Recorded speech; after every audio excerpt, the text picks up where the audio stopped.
ini lak tak selak pun di pilot lagi.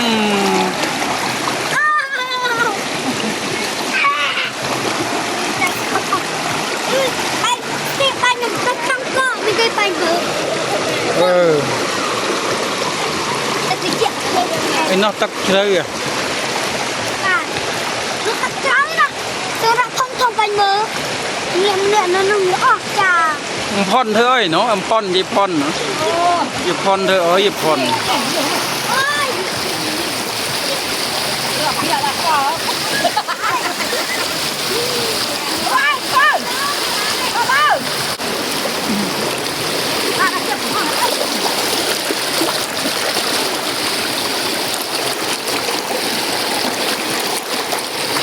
Ôi, lự tay ai nhỉ?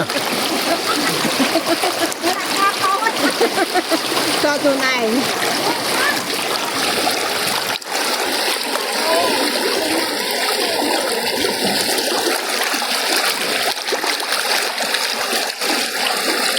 Bây giờ sạc mà.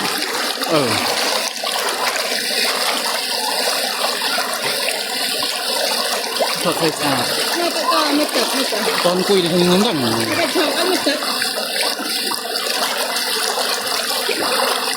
Cái mới tắt đây nó mới tắt. Cái một tấc. Cái con quy ngốc ngốc. Quy riêng một tô à.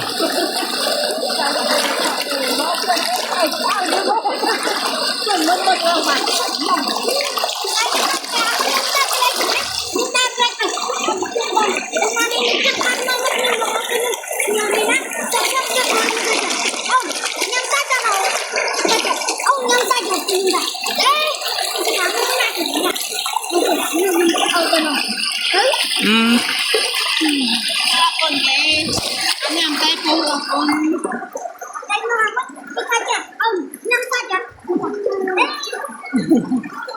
thế con làm sao đấy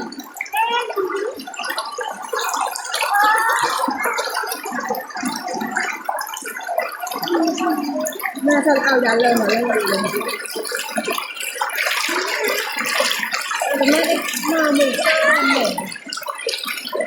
mà mình số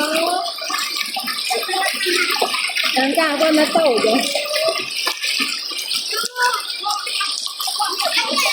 Bây ọt đây ba mau cái lay này thì mau là pi đong rồi bay đong rồi ọt ba mau cái lay này